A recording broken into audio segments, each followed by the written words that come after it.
Hey everybody, it's Brick Prime here, back again with another video review.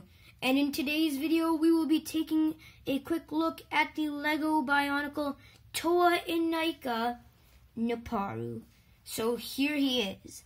And Toa Nuparu was one of the Toa Inika and later Toa Mari. A quick backstory on him is he was a Matoran first, but the Red Star zapped him, and he became a Toa, and he was supposed to fight the Piraka with the rest of his teammates. His mask is the mask of flight, which allows him to fly anywhere, and he's a Toa of Earth, which gives him control over the Earth.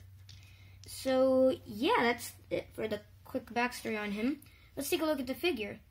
So this figure is really nice. I've always loved his design, just in general, because although most of the Inika were pretty much almost the same, Nuparu kind of did something different and went with a shoulder-mounted Zamosphere launcher, and he held his, instead of having a sword, they gave him a gun.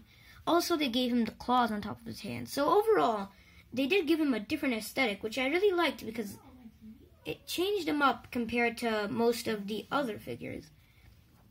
So taking a more closer look at his mask, you can see that very alien-like. The eyes are yellow and the teeth, mouth is white. He has lots of spikes on top, kind of giving him a mohawk look, which is kind of funny. So yeah, his hands, instead of giving him standard hands, they did give him claws. Now these claws are pretty nice looking. They are, I believe, new to the set, and they look pretty good. For new pieces, this pretty much the whole thing is just filled with new pieces because he was part of the new Inika build. So yeah, and for new pieces, the chest armor right here was new. Back here, this entire top torso piece was new. Bottom torso piece was not. That was featured in the Metru. And the upper and lower leg pieces are completely new. The armor for the legs and the arms was new. The feet were also new. And whoops. The mask was new. Underneath the mask, this yellow piece, which always reminds me of an egg yolk, is new. And just putting that back on. Man, just doing that. There. Alright. So yeah, this piece reminds me of an egg yolk always. But yeah, that's a new piece. And his mask here is a new piece for the Zamosphere launcher. His the launcher itself is new. So the silver piece is new. This piece I'm pretty sure is not new, this gray piece. And then this darker gray piece, I'm not sure if that's new or not, but I know for a fact that this dark gray pin area here is old. And for the top black part over here, that's also new for the Inika. And for his weapon, that's new. This beam piece is not new. This lower arm piece is also not new. So yeah, I did a pretty crazy analysis of the pieces. His weapon, though, when it was first new, it did have, of course, a light up feature in it, but unfortunately it just does not work anymore. See, I'm pressing a button. It's not working, sadly. But the whole point was you do it, press the button, it would light up. I believe his lighted up red, and it was supposed to represent his lightning powers that also came with his powers over the Earth. So for the launcher, I'll give you a quick demonstration. So the idea was you take your Zamospheres here, just pop them in, but unlike the Piraka, who were only able to store one Zamosphere that would easily fall out if you played with it, you have the ability to keep storing more and more. So, just angling that up, you can see that he's completely full here with 4 Zamospheres. The 4th is always dangerously just kind of bouncing on there.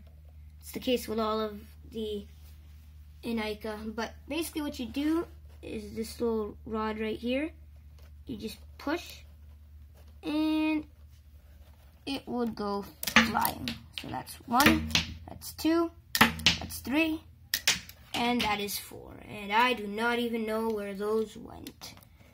Somewhere, they went somewhere, but not near me. So yeah, these launches were always kind of unpredictable, but they were obviously more controlled than the Red Zuka spinners, for example. Speaking of Red Zuka spinners, here he is with the Toa Inika Nuparu.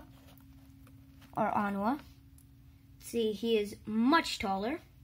Nuparu is much taller compared to him. Both of them have their knees bent. And for another comparison, here he is with his Inika friend, Joller. And Joller is more straight, so we'll just straighten up Nuparu here. And as a matter of fact, Joller does actually look taller, although I'm not really sure if that's even possible, but from what I'm looking at right here, Joller does look taller. And lastly, here he is with one of his villains, Piraka, aka the Drifter. So here they are. Now I do have Radak, but he's not currently with me right now to show. Otherwise I would have showed black with black. So yeah, that's pretty much it for this figure. Just a quick overview. Pros: his blaster's nice, lots of new pieces, very consistent color scheme, black, gray, and silver. And he has just a very good look overall. They also took him a bit differently than the other Toa, which is always nice. For cons, not really any. I'm not sure if that's really too like vague, or it sounds a bit too biased or anything, but I don't really see much that's wrong with this figure just as a whole. He's got great parts, great color scheme, great design, great features, so I don't really see anything wrong. If I really did have to say something wrong about this figure, I think it would just have to be the fact that these claws kind of look weird because they look like they're pasted onto the hands. It kind of makes them look weird if you're looking at them from the side, but really, that's really stretching it. That's really just searching for something. So yeah, that's it for this figure, and this is Brick Prime here saying that you should like, comment, and subscribe. And once again, Brick Prime, and I'll talk to you guys again very soon.